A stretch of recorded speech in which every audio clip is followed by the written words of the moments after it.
First of all, thank you so much for talking with me. I appreciate it so much. This work that I do here, obviously, is so important to me. I'm from here, from Las Cruces. I was born in Doniana, so not too far from here. And, you know, I've kind of seen the way this community has evolved. I've grown up here. I have 2 kids. I'm raising my family here. And this area in particular, actually right across the street from Casa de Peregrinos, we've kind of seen it get a little bad. We see LCPD, state police having to come in here and clear out the area every now and then, help people who desperately need help. And I kind of just wanted to talk to you. I was thinking, who do I need to talk to make this conversation the most productive? How can I help my people that I report stories for? And how can I tell solution-based journalism? Exactly why I wanted to talk to you. And I know that you don't come to Las Cruces as often as you maybe would like to come out here, but being that you're here today, you're kind of getting a glimpse as to what we're dealing with. Can you tell me a little bit about what you're seeing and what you're hoping to do to mitigate this issue? Thank you for covering all of the difficult stories, because these are not single solution challenges. And 2, I'm going to do the weirdest thing.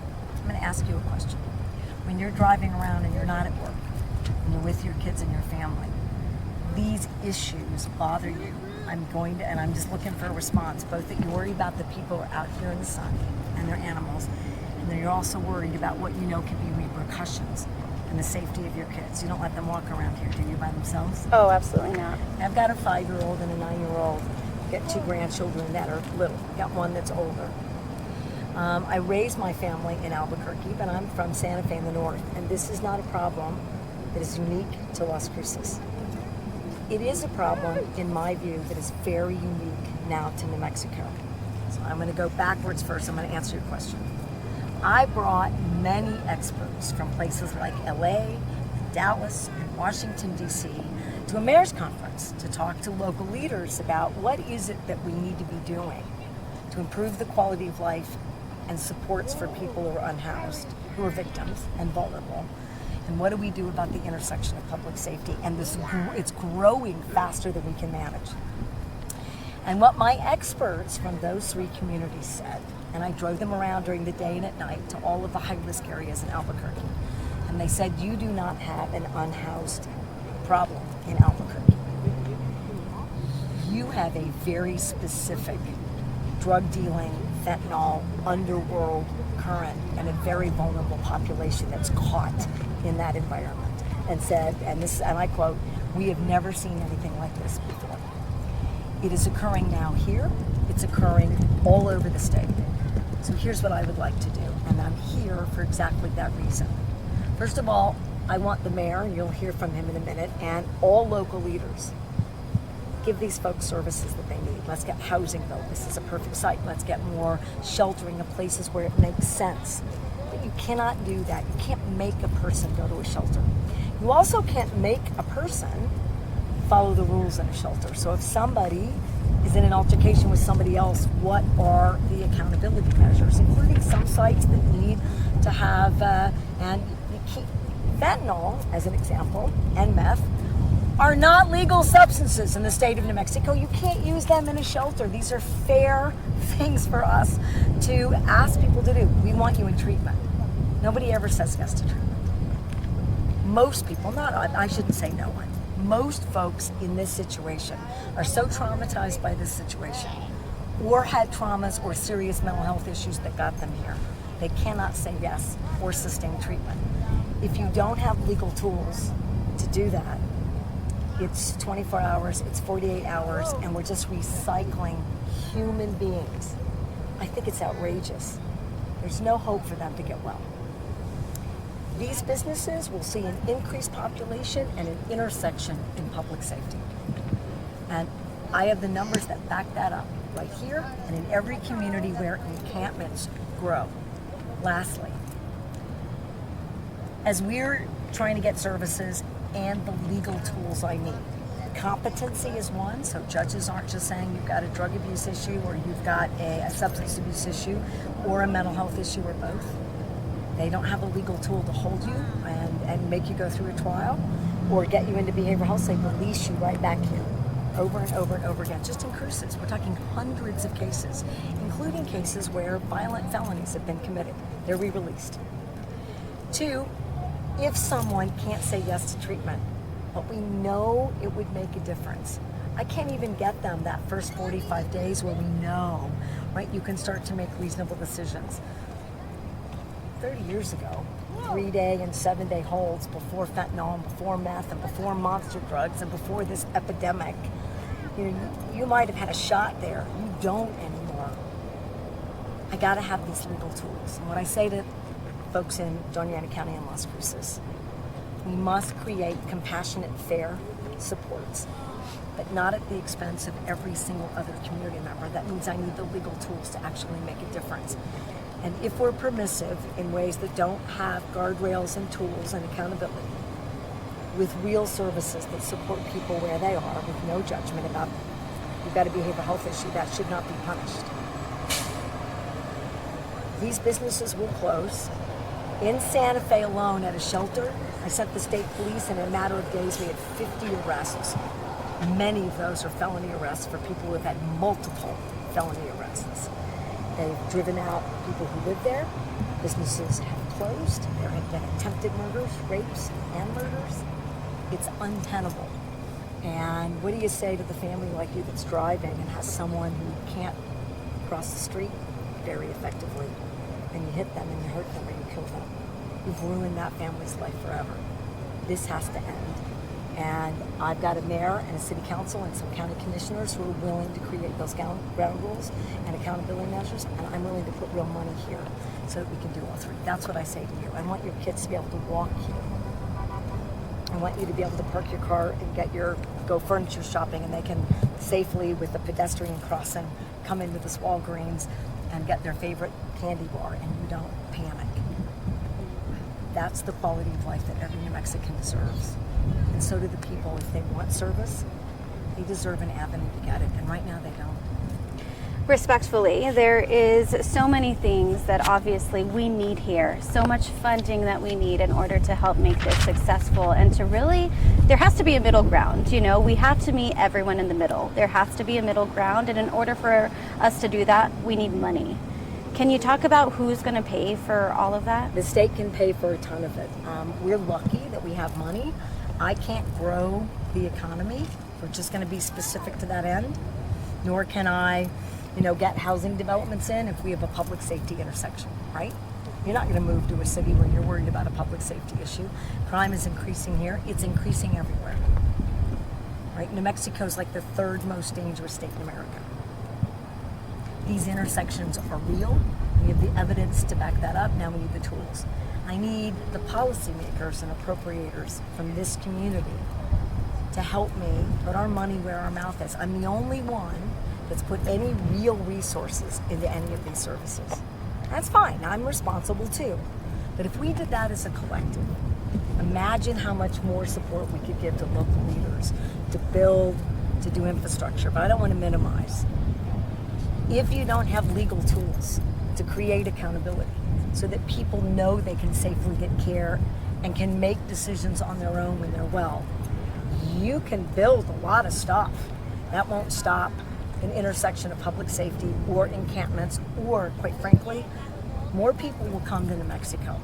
And my experts around the country who are cleaning up their communities and providing quality, dignified, respectful care to people who need a helping hand aren't seeing this anymore, because they passed these bills, they provided these services, and they require ground rules.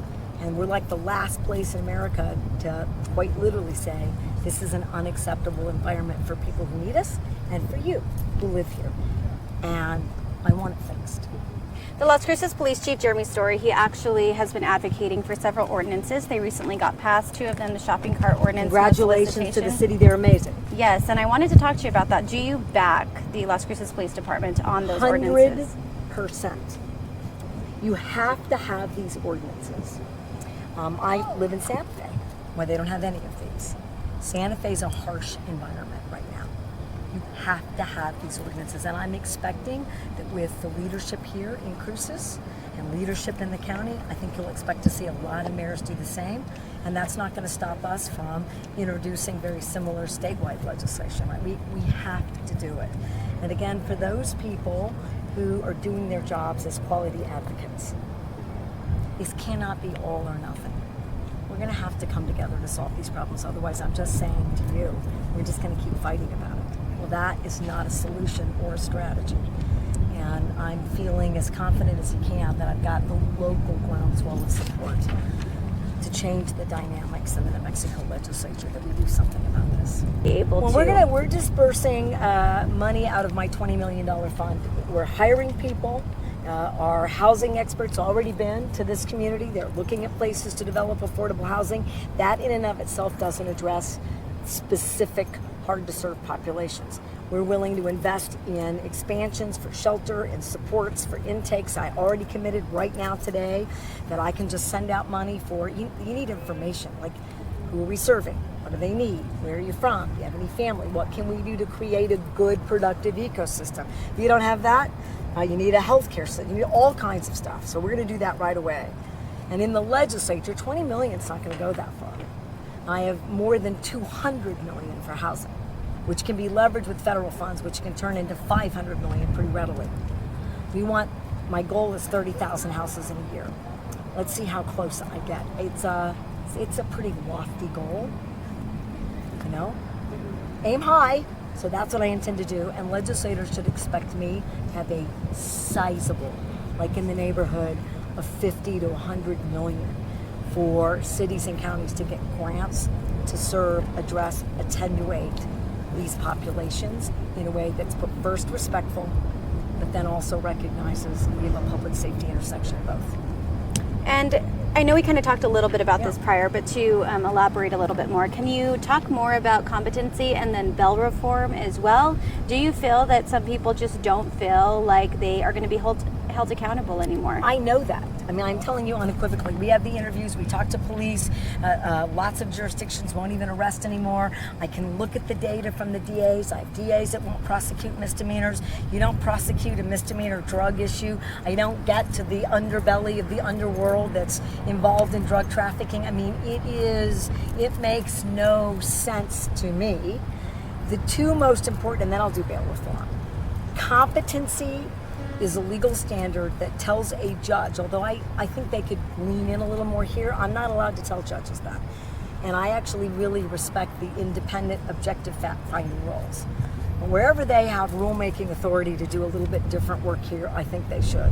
But right now in New Mexico, without changing the law unequivocally, that if you aren't competent but have a serious crime or repetitive criminal history, they can hold you for treatment, right? And then you stand trial. Mm-hmm. For families and individuals who can't get help that may not have been convicted of a dangerous felony or repeated criminal acts, there has to be a way to commit people to inpatient and community services.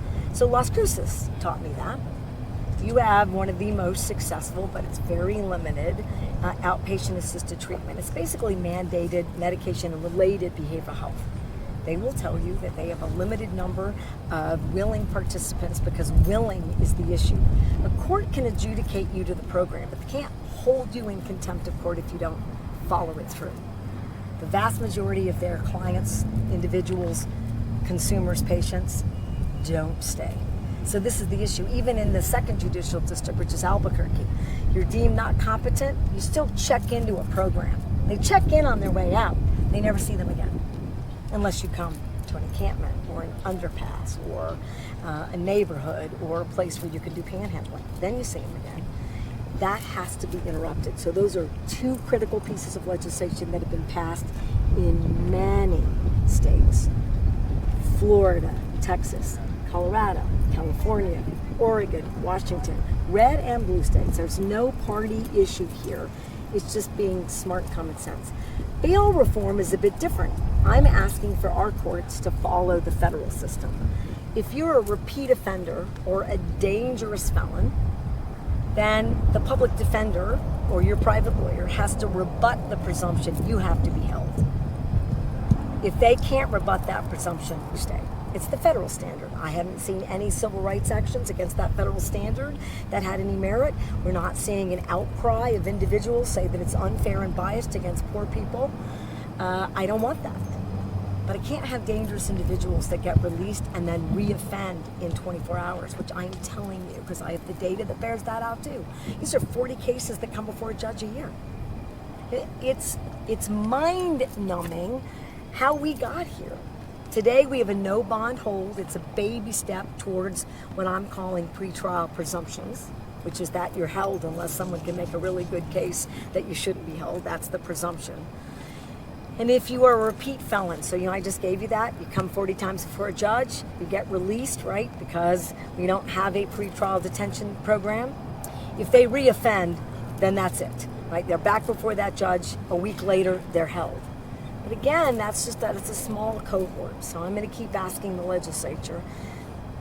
I need a lot of help getting that over the finish line. So if your viewers think I'm right, they should show up on the third Tuesday of January and let their legislators know. And it's fair to say that I don't have a single legislator from this area who thinks that we should do any of those laws, even though your own program said if you don't have these efforts, I can't serve the population that the judges have asked us to serve. I don't know what more expertise you need than your own experts in your own community, but I don't have their support yet. But I'm going to keep working on them. I believe in them. They're smart. I know they care about this community, so I'll keep making the case, and maybe this interview will make the case. Why do you think that is? I think there's a sense that we should have broad, sweeping efforts. I understand that. So we should prevent poverty. Okay, but while we prevent poverty, so jobs, education, child tax credit, working families tax credit, free childcare, free pre-K, free college, affordable housing, free utility assistance, free food, shall I go on? It's billions of dollars of investments in families. While we build the perfect systems, we have no poverty in this state. You can't let this grow because you won't be able to fix it. You have to do both. And I think that that's what's happened. We did this thing where we vilified people who were poor. I think that happened in America. I think that we closed all of our behavioral health facilities. I think that the states wouldn't expand Medicaid, not us. But we canceled behavioral health. We had a governor do that, right? So we went way far the other way. And we have to stop doing that. You have to do all of it at once. We have to build these systems. We have to invest in anti-poverty. We have to create good jobs. But you have to have police officers. You can't not fund them. So we're funding them. You got to get good training and good community policing. And you have to solve these problems. It isn't one or the other. It's all of it all the time. And I think that's the struggle I'm having, is that people have sort of picked a side. Pick all sides. You have to do all of it at once. And as an old bureaucrat, government folks I built systems of care for a lot of people in the state. I just visited the best long-term care situation in America in Truth or Consequences. I'm not going to prevent every person from needing a facility-based long-term care. I wish I could. That's what I desire. I desire that you will never have to go to a nursing home, that your parents will never need that, ever. That we can provide that care in the home. And I'm investing in that. But there will always be someone who needs that. So should I stop building those? No. I should do both. And that's the circumstance we have here. You have to do all of those. What is your message to the people on this side of town, specifically dealing with an increase in crime, a very visible amount of homeless people who are sleeping on the streets, businesses who some even have to shut down because they're dealing with just an immense amount of crime. Over and over and over again. Tell them to thank the mayor for one, thank the city councilors who passed these ordinances, and I need the public's help to get policymakers. This is not my attempt to vilify. I need them. Mm-hmm. I need these policymakers. We all do. I need them to help us get to the other side of these problems. And this notion that letting encampments, letting public safety intersections grow is a strategy. I could not disagree more. And the proof is in the responses, the number of criminal activities, businesses shutting down, people not staying safe. And we just had an incident that caused us to delay our interview. They're going to spill out every day. And the longer we wait to take care of it, more people will get hurt, and more people will make their way to New Mexico, where there are no accountability measures, ground rules, and it makes it impossible for mayors and county commissioners to do anything about it. They can't keep up. To your point, who's going to pay for it? I can't solve this problem for America. And states who are successful do both. Prevention, support services, accountability. I'm asking our legislature, do both. And put your money where your mouth is. If I'm the only person asking for sizable resources in unhoused populations, something's wrong.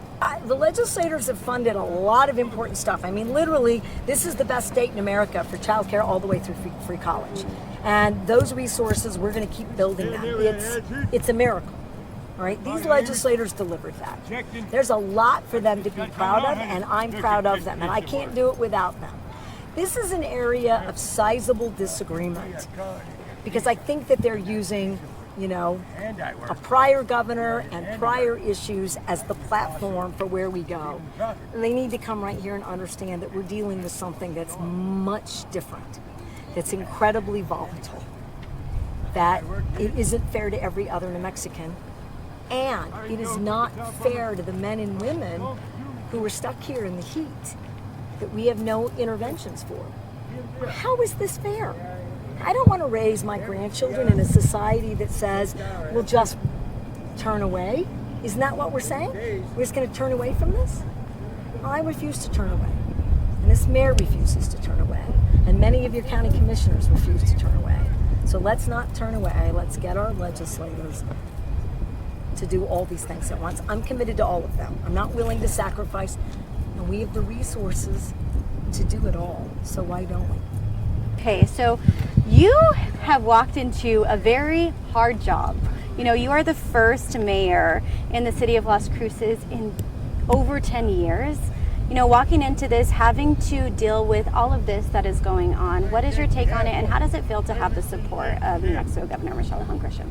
Oh, well, first of all, it's been since 2008, and I'm honored, and that's why I ran. I ran for mayor because it's about safety, it's about kindness, and it's about consideration that we have to do for our community. And I'm honored and thankful for the governor to be here in Las Cruces today so she can witness and she can see that we all need to work together and we need help. But Las Cruces has to take care of Las Cruces first and foremost. As a leader, as the mayor of Las Cruces, we have passed some ordinances. We have done some things to show we need to set some limits, some boundaries in order to get order in the safety. In turn, help these individuals that are in need with kindness and be considerate to every resident that lives here in Las Cruces. So, yeah, I know it was something that I stepped into, but that's what I stepped into for this reason, to make Las Cruces better. Yeah. And again, we thank the governor for all her support. Yeah, and you know what? Las Cruces police officer Jonah Hernandez was killed right across the street. That obviously is something, as sad as it is that had to happen, for so many people to come together wanting to make change. Do you feel that there's been productive change since then? What more do you feel needs to be done? Oh, absolutely. It's the first steps. I mean, it was a tragic event that happened, to Jonah Hernandez, our police department, and our community. It was very tragic. And the community stepped up. The community stepped up and said, we need to do something different. So we came up with these ordinances, and that's the first step. But we had municipal court working already, with an outreach program, with case managers, that it's not just about incarceration, it's about getting people help. And we have a lot of those ingredients here in our community, and next is the long-term care. Getting providers for mental health and long-term care is the next step. Of course, we need the housing, and there's so many factors. But one other thing that I don't overlook, and I have to say, and you mentioned it from the get-go, is you're raising your children here. I was raised here. I raised my kids here. And now grandchildren being raised here. And I want the same thing for all of them as you want. So we need to get with the schools. We need to partner. We need to educate. And we need to tell our students that what you see behind us is not a quality of life. You need to get an education, you need to move forward, and you need to know that the leaders in this community are working for you so that you can get better and have a good quality of life.